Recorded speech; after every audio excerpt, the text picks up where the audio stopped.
પ્રતિપાળ રાખો, શરણમાં કરુણા કરે. હે પૂર્ણ પુરુષોત્તમ પ્રભુ પરબ્રહ્મ જય સર્વોપરી. ઓમ તારે શ્રી સ્વામિનારાયણાય નમો શ્રી હરિ કૃષ્ણાય નમો નમઃ.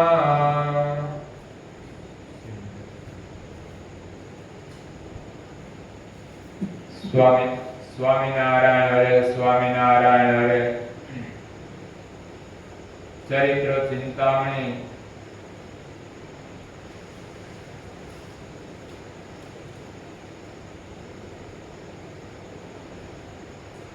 નીલકંઠ વર્ણી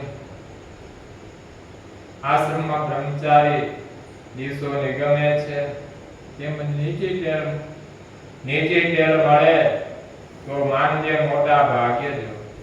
એ વાક્યનું યથાર્થથી પાલન થાય છે. ગામડાની બહારથી છાણા કાસ્ત વગેરે લઈને આવે છે.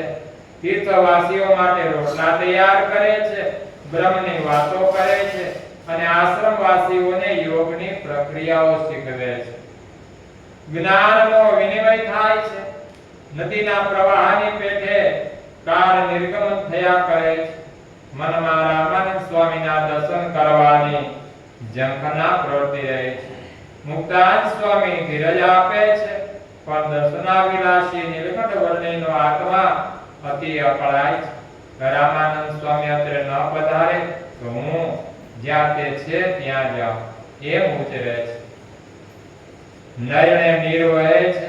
આમ 9 માસ આશ્રમમાં રહેતા વીતી ગયા.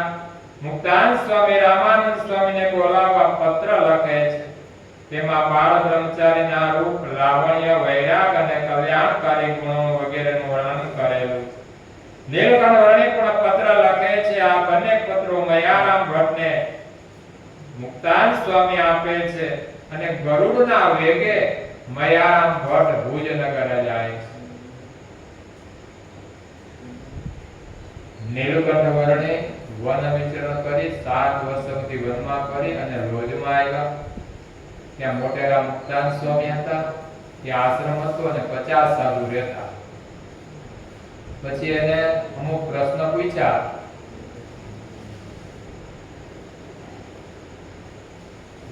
એટલે નીલકંઠ વર્ણી એના જવાબ આપ્યા કે જીવ ઈશ્વર ને માયા, બ્રહ્મ અને પરબ્રહ્મ આ 5 તત્વો અનાદિ છે અને એની વિકૃતિ કરી નોખા એના બધે સમજાવ્યા. અને મુક્તાનંદ સ્વામી કીધું આથી વિશેષ તમારે જાણવું હોય તો અમારા ગુરુ રામાનંદ સ્વામી ભુજમાં છે. એટલે નીલકંઠ વર્ણી 9 માસ સુધી લોજમાં રહ્યા છે. ને રામાનંદ સ્વામી એ જ સહજાનંદ સ્વામીના ગુરુ. પછી દીક્ષા આપે. એટલે બહુ ઉતાવળ કરી ત્યાં જવા માટે. એટલે મુક્તાનંદ સ્વામી કીધું કે ત્યાં ભુજાથી છેટું થાય ત્યાં જવાય ની આદિ ખાતી આવે. પછી બે પત્ર લખ્યા મુક્તાનંદ સ્વામીએ અને નીલકંઠ વર્ણીએ. એ પત્ર લઈ અને મુક્તાનંદ મયારામ ભટ્ટ આ લોજ જે માંગરોળ પાસે આવ્યું લોજ અને ત્યાંથી ભુજ હાલીને ગયા. 7 દિવસે પહોંચ્યા છે એવું ઉલ્લેખમાં બતાવે ગણેશમાં. મયારામ ભટ્ટ ભુજનગર જાય છે. સ્વામીને પત્ર રૂબરૂમાં અર્પણ કરે છે. રામાનંદ સ્વામી સભામધ્યે પત્રો વંચાવે છે અને તેનો ઉત્તર લખાવે. આ પત્રનું વર્ણન નિષ્કુળાન સ્વામીએ પોતાના ભક્ત ચિંતામણી ગ્રંથમાં પ્રકરણ 42 અને 43 માં સુંદર રીતે વર્ણવેલું છે. તે ભાવિક ભક્તો અધાપી ગદગદ કંઠે ગાય છે અને બ્રહ્મ રસ અનુભવે છે. હવે લોજના આશ્રમ પાસે એક ઘર હતું. તે આશ્રમ અને ઘરની દિવાલ વચ્ચે એક અગ્નિ લેવા દેવા માટેનું બાકડું રાખેલું હતું. તે દ્વારા આશ્રમના સંતો કેટલીક વખત અગ્નિ લેતા વૈરાગ પ્રિય નીલકંઠ વર્ણીને આ વ્યવસ્થા પસંદ ન પડી. તેમણે આગ્રહ કરી અને બાકડું પુરાવી નાખ્યું અને મન કર્મ વચને બ્રહ્મચારીઓએ સાધુએ નિષ્કામ રહેવું એ સિદ્ધાંત પ્રતિપાદન કર્યો.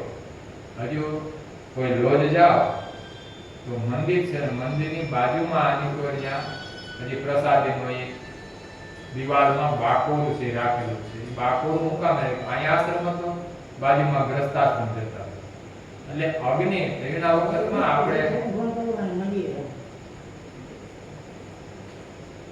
એટલે હવે આપણે તો બધા તમને કો આ બાક પશુ ના ને રાખે આ ચૂલામાં ઠરી ગયું તો પરબારો તાપ કરે. પહેલાના વખતમાં અગ્નિ ઠરવા ન દેતા, ચૂલામાં અગ્નિ ઠરવા ન દેતા. કદાચ ઠરી જાય તો બીજાની ઘેરેથી વાજતે ગાજતે લઈ ચૂલામાં અગ્નિ જ ન ઠરે. આજે રાંધી લીધું તો એક છાણું એમાં છે ને ભારી નાખી દેતા.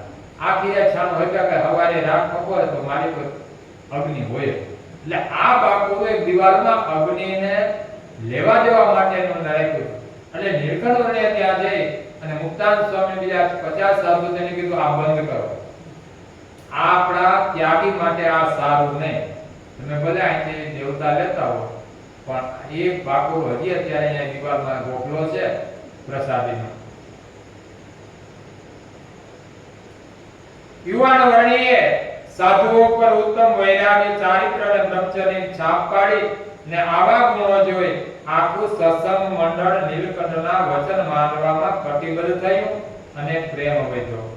આવા એક બીજા પ્રસંગે આશ્રમમાં નીલકંઠ વર્ણીએ પોતાના વિશિષ્ટ સ્થાન અને સ્થિતિની પ્રતીતિ કરાવી. મુક્તાનંદ સ્વામી આશ્રમમાં કથા કરતા, સ્ત્રી પુરુષો કથા સાંભળવા આવતા. આવી મિશ્ર સભાનો નીલકંઠ વર્ણીએ નિષેધ કર્યો એટલે વિરોધ કર્યો. પોતે અલગ સ્થાને ફક્ત પુરુષોની હાજરીવાળી સંતાન કથા શરૂ કરાવી. જ્યારે નીલકંઠ વર્ણી લોજમાં નહોતા આવ્યા ત્યારે ત્યાં મોટેરા મુક્તાનંદ સ્વામી હતા, ત્યાં કથા કરતા, રામાયણ બોલતા હતા, રામાયણની કથા કરતા. પણ તકલીફ ત્યાં હતી કે બાયુ ને ભાઈ બધાય ભેગા સભામાં બેઠા. અહીંયા ભાઈ બેઠો તો અહીંયા ભાઈ બેઠો તો અહીંયા બીજો ભાઈ બેઠો હોય, આમ મિશ્રણમાં. એટલે નીલકંઠ વર્ણીએ કીધું કે આ સભા નોખી કરો. બાયુની સભાઈ નોખી અને પુરુષની સભાઈ નોખી. નકર એમ હાલતું થઈ.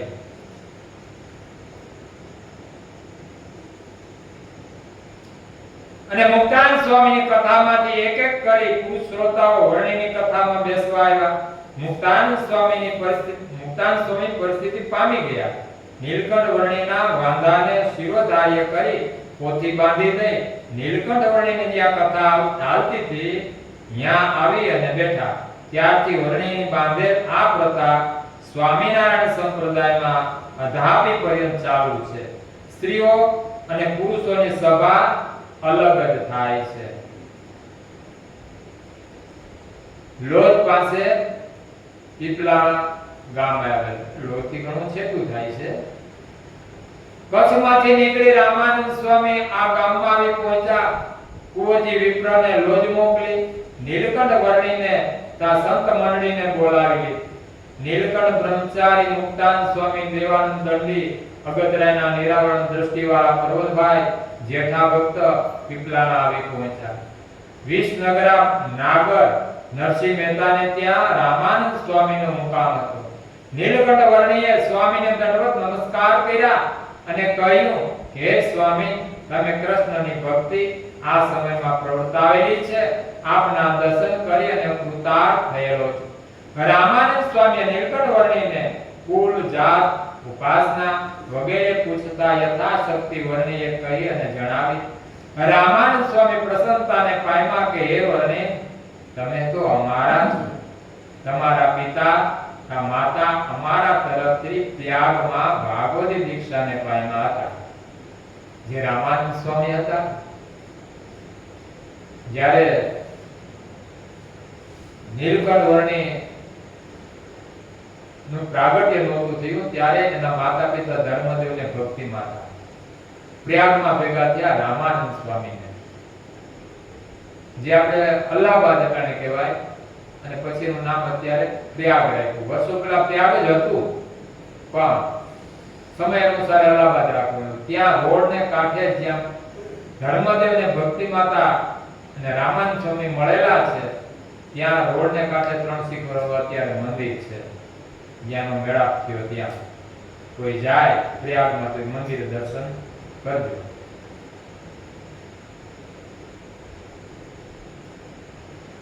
વર્ણિનો ત્રિવ વૈરાગ જોઈ રામાનંદ સ્વામીનું મન પ્રસન્ન થયું કે મારા આશ્રમની ધુરા વહન કરવા મારા તરફથી ચલાવેલો ઉપાસનાના માર્ગ અને ભક્તિનો પ્રચાર કરવા બ્રહ્મચારીથી વિશેષ યોગ્ય બીજો કોઈ નથી.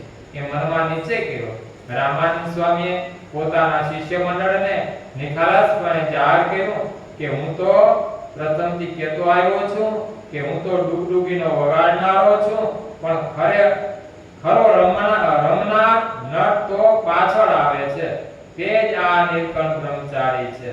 શ્રીવતમ શ્રીધરમ સર્વદેવ વિશ્વરમ ભક્તિધર્માત્મજં વાસુદેવાય માધવમ કેશવમ કામદાય કારણ સ્વામિનારાયણ નીલકંઠે વજમ સહજ